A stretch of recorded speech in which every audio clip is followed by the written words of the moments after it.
আমন্ত্রণ জানাচ্ছি বাংলা সংবাদের শুরুতেই জানিয়ে দেব আমাদের হাতে থাকা সর্বশেষ আপডেট বাংলা সংবাদ। খেলাফত মজলিসের বিক্ষোভ মিছিল পানির ন্যায্য হিসাব নিয়ে আন্তর্জাতিক আদালতে যেতে হবে।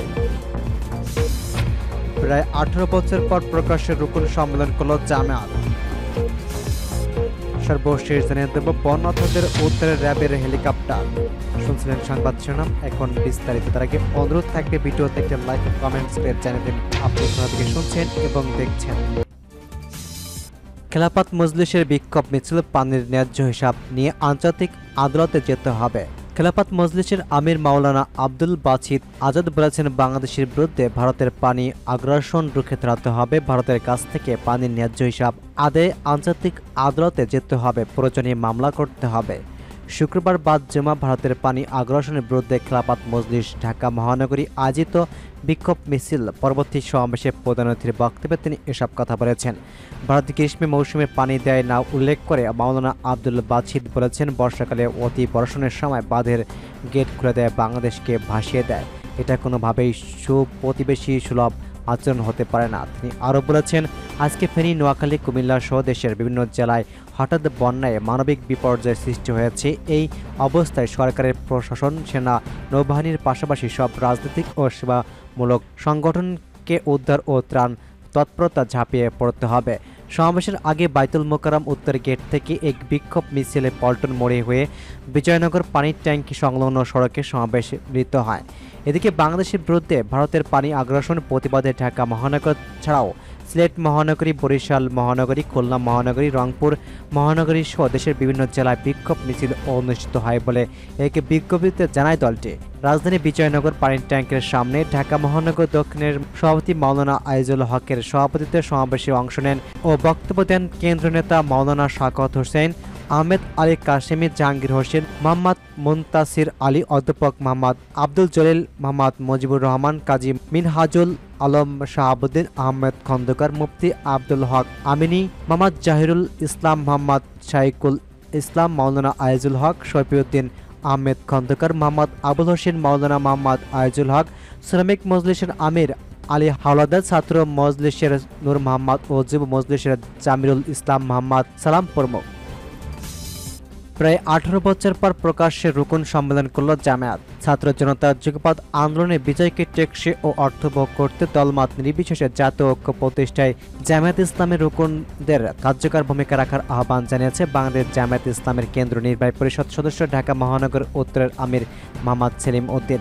শুক্রবার সকালে রাজধানী মগবাজার আল ফাল্লা মিলাতনে বাংলাদেশ জামায়াত ইসলামের আমির ঢাকা মহানগর উত্তরের হাতিঝিল অঞ্চল আয়োজিত এক রুকুন সম্মেলনের প্রধান অতিথির বক্তব্যে এসব কথা বলেছেন তিনি। জানা গেছে, দীর্ঘ প্রায় 18 বছর পর প্রকাশ্যে রুকুন সম্মেলন করে জামায়াতের ইসলামী ঢাকা মহানগর উত্তরের হাতিঝিল অঞ্চল কেন্দ্রীয় মজলিসের শূরা সদস্য, জন পরিচালক হেমায়েত হোসেনের সভাপতিত্বে এবং ঢাকা মহানগর উত্তরের প্রচার মিডিয়া সম্পাদক সহকারী জন পরিচালক মোহাম্মদ আতাউর রহমান সরকারের পরিচালনায় অনুষ্ঠিত সম্মেলনে দারুসুল কুরআন পেশ করেন ডক্টর মাওলানা হাবিবুর রহমান। এ সময় উপস্থিত ছিলেন শেরেবাংলা নগরের দক্ষিণ থানার আমিনুল ইসলাম, হাতিঝিল পূর্ব থানার আমির অ্যাডভোকেট শেখে জিল্লুর রহমান আজমি, তেজগাঁও দক্ষিণ থানার আমির ইঞ্জিনিয়ার নোমানী আহমেদ, হাতিঝিল পশ্চিম আমির ইউসুফ আলী মোল্লা, তেজগাঁও উত্তর থানা আমির হাফেজ আহসান উল্লাহ ও শিল্প অঞ্চল থানা আমির আলাউদ্দিন প্রমুখ। সেলিমউদ্দিন বলেছেন, আওয়ামী লীগ বাকশালীরা আমাদের মানুষের মর্যাদা দেয়নি, বরং আমাদের ক্ষেত্রে সবসময় শূন্য ও সহনশীল দেখানো হয়েছে। আমাদের ওপর অঘোষিতভাবে দেখা মাত্র গুলির নির্দেশ আগে থেকেই ছিল। এমন কোনো জুলুম নির্যাতন নেই যা আমাদের উপর চালানো হয়নি, কিন্তু তারা জামায়াতের অগ্রযাত্রা কোনোভাবেই রোধ করতে পারেনি, বরং শত শাহাদাত ও জুলুম নির্যাতনের পথ ধরেই জামায়াতের কাঙ্ক্ষিত গন্তব্যের দিকে সফলভাবেই অগ্রসর হচ্ছে। আর আগামী দিনে মানবতার মুক্তির জন্য বিজয় আমাদের সুনিশ্চিত ইনশাল্লাহ। তিনি দিনে বিজয়ের লক্ষ্যে সবাইকে ঐক্যবদ্ধ হয়ে কাজ করার আহ্বান জানান। তিনি বলেছেন, জামায়াত ইসলাম ন্যায় ইনসাফের ভিত্তিতে একটি মানবিক সমাজ কায়েম করতে চান, আর এই কাজকে গতিশীল ও অগ্রগামী করার জন্য আত্মশুদ্ধি ও তাকওয়া অর্জনের মাধ্যমে গণমানুষের সেবায় আত্মনিয়োগ করতে হবে। এক্ষেত্রে দাওয়াতি কার্যক্রম অপসারণের কোনো বিকল্প নেই। প্রত্যেক ঘরে ঘরে দাওয়াত পৌঁছাতে পারলেই দিন কায়েম পথ প্রশান্ত হবে। নিজেদের মধ্য নেতৃত্বে গুণাবলী সৃষ্টি করার জন্য বেশি বেশি কোরআন, হাদিস ও ইসলামী বই অধ্যয়ন করতে হবে। সফলতার জন্য আল্লাহর সাহায্য চেয়ে তাহাজ্জুদ ও নফল ইবাদতের মাধ্যমে আল্লাহর কাছে ধারণা দিতে হবে, তাহলে আল্লাহ আমাদের বিজয় করবেন। মোহাম্মদ সেলিম উদ্দিন আরও বলেছেন, সম্প্রতি আন্দোলন শহীদরা আমাদের জাতীয় সম্পদ ও গর্বিত সন্তান, তাই শহীদদের যথাযথ সম্মান প্রদর্শন করতে হবে। শহীদ পরিবারের খোঁজ খবর নিয়ে তাদের সমস্যা সমাধান যথাযথ প্রচেষ্টা চালাতে হবে।